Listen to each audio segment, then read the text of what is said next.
What's going on, ladies and gentlemen? Today we are back playing some Clash Royale on the channel, and today I'm gonna hop straight into a replay. And I'm gonna be honest, man, this replay is super great. I'm gonna be showing off the NightWitch Golem deck, and this deck is literally so insane. You can make some kids rage quit with this deck, guys.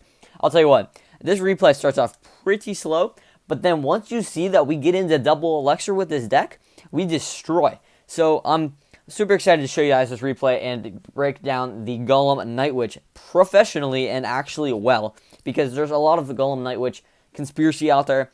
It used to be a top deck. People were saying it's not meta anymore. This deck is still completely meta. So as you can see, I got the Golem Dark Prince on the left-hand side.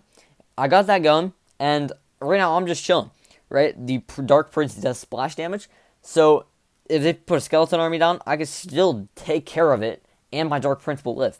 So this guy that I'm facing up against, I haven't seen any of his heavies yet, and he has a Golem in his hand at the moment. I do not see that, so you have to just play cautiously.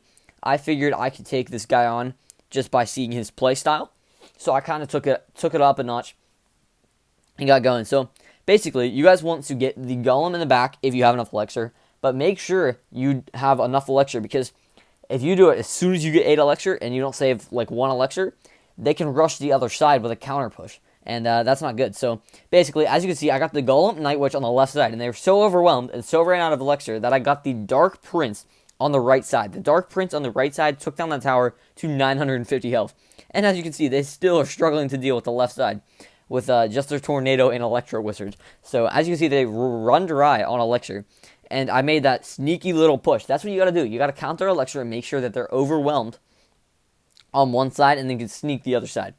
So basically, that's an alternate strategy if you can't get your main push to get going, if they're putting too much pressure on you. So this is where he exposes his Golem. I wasn't ready. I didn't keep my bomber, but we took that left-hand tower. The Golem should give us a slight problem, but this deck is actually fairly decent at countering Golems as well, even though it is a Golem deck itself. So I got the NightWitch down in the back, and I used the Mega Minion for a while, and Fire Spirits as well. The Dark Prince is really good at taking down some tanks because of its shield and its other versatile skills. So I put a Golem on the right side just to put pressure, but not one, but 2 Golems, because double elixir is... Wait, did I have... No, not 2 Golems. I had a Mega Minion. Sorry, my bad. But yeah, as you see, you can completely overwhelm the other team by just putting down multiple troops behind the Golem. The Golem is so tanky. It's over 4,000 HP, 4,800 HP. And as you can see, the match ended, and this guy almost lost his King Tower, and we weren't even heating it up too bad. So that's the first replay I wanted to show you. This is the deck right here. And hold on. Let me scroll over. All right, so I got a Silver Touch I need to unlock, and I want to push to 5,000 gold today. I want to get that reward because I'm starting to run low on gold. But yeah, this is the deck. We got the Golem, the NightWitch, the Dark Prince, and that's like your main push right there, those 3. The Bomber is good for luring. The Mega Minion is good for picks. The Fire Spirits are good for picks. The Zap and all that are your spells of choice. I usually just use this deck, man. I'll tell you what, it is super versatile. Some people can throw the Lightning in there instead of the Zap. I like the Zap because I have a fairly high level Zap, and my Lightning's not too high level, and I don't really want to spend the gold to upgrade my Lightning. And the Lightning's pretty expensive, so I have the Zap in there. And yeah, so right here, they start off with a pretty strong push. If you can, let them go first, but if you have your Golem, you might as well throw it down. So yeah, they put a Valkyrie and a Wizard right off the start, and my Bomber is doing mad work, and that's where you throw the Mega Minion when your Bomber goes down and you don't have anything else to pick damage. So as you can see, I defended that fairly perfectly, and they have a Hunter. So I'm thinking, I'm not sure what they're going with here, but I know that my Fire Spirits, once the Hunter locks onto the tower, can easily take down that Hunter. But I see that the Goblin Barrel is going down, and I throw the arrows, and it takes out both the Hunter and the Goblin Barrel. So I already got my Golem on the left side. Got the NightWitch a little back, and they exposed their heavy, their P.E.K.K.A. So I was kind of worried about this at first.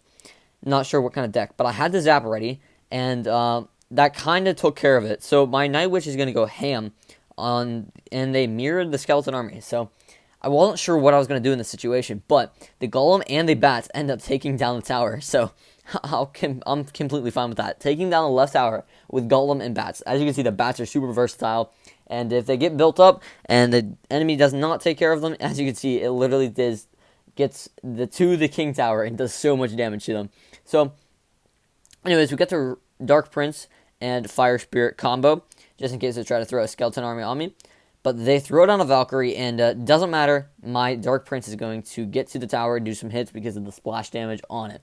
So they throw in the Wizard to counter, and it's kind of a little bit of a counter push. So I'm getting ready to lure the Wizard with the Bomber, and my Bomber obviously goes down because I was just using it to lure, and the Mega Minion to back it up. The Magic Archer comes in, and Magic Archer is pretty decent in this meta, the current meta. So be careful of the Magic Archer.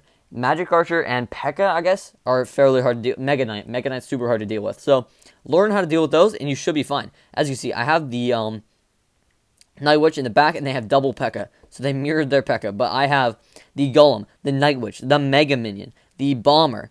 I had the Dark Prince in there. Like, everything is going according to plan right now. And their P.E.K.K.As both got taken down. So, as you can see, I took that tower on the right, even though they had two P.E.K.K.As in the way. And, yeah, I got another Golem getting on screen just to pressure them so that they don't have time to build up Elixir. And I zapped some of that skeleton army, not a whole lot of that. But anyways, the explosion from when the Golem goes down is usually enough to take out the skeleton army. And as you see, I got some mad damage to the King Tower. I mean, I'm obviously going to win this match, so I just arrow myself here on the King Tower of ours. And that's a GG, well played. Hop into the next match here in a second. But, like, as you can see, guys, you can completely overwhelm them in double Elixir. I had two Golems on the screen. And, yeah, Golems have so much HP. They have to spend so much Elixir to try to deal with them. You spend 8 to spawn them. Obviously, it takes a lot. But once you have the Golem in there and you have stuff behind it, they have to spend way more than 8 Elixir to try to defend against the Golem. So hopping in this next match, guys, that was a really good match to keep us going in the trophy range.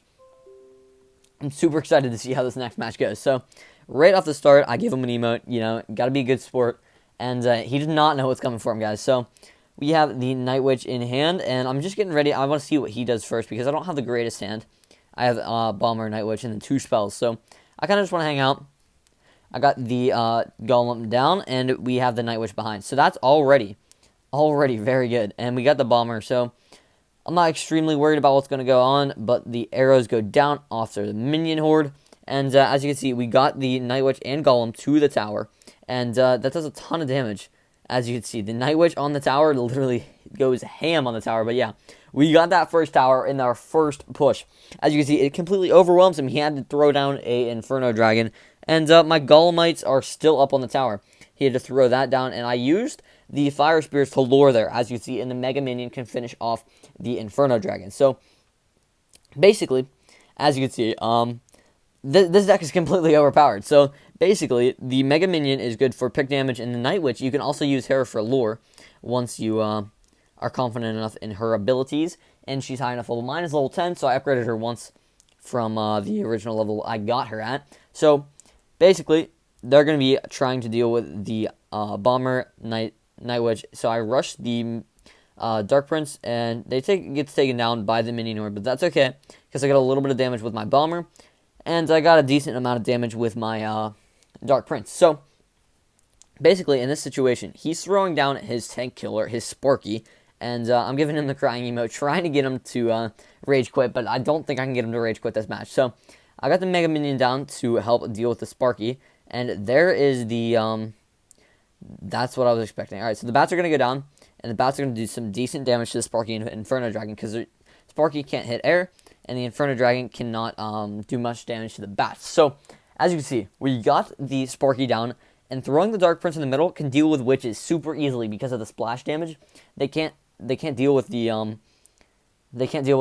skeleton, or it can deal with the skeletons. So as you see there, I kind of wasted an arrow because my Bomber was there, stressed out. You just got to keep it cool when playing this deck. So I plopped on the Golem, right? They're not going to make a move. He actually does make a move, but then I get my NightWitch down, my Zap, and now he's in trouble because I have my Golem going on the right side, and as soon as this Inferno Dragon's down, I'm pushing this right side. So I got this Bomber down, and hopefully here soon, I can get the Dark Prince down, and then we're going to be chilling.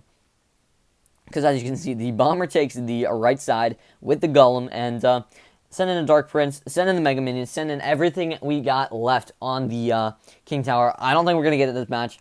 But yeah, that is a GG again. Literally, the second match we hopped into, no editing, no cuts. We literally just hopped into the second match, and I'm super excited on how that turned out. So, anyways, guys, as you can see, this is an extremely versatile deck. If you follow the tips in this video, use the troops wisely, lure them.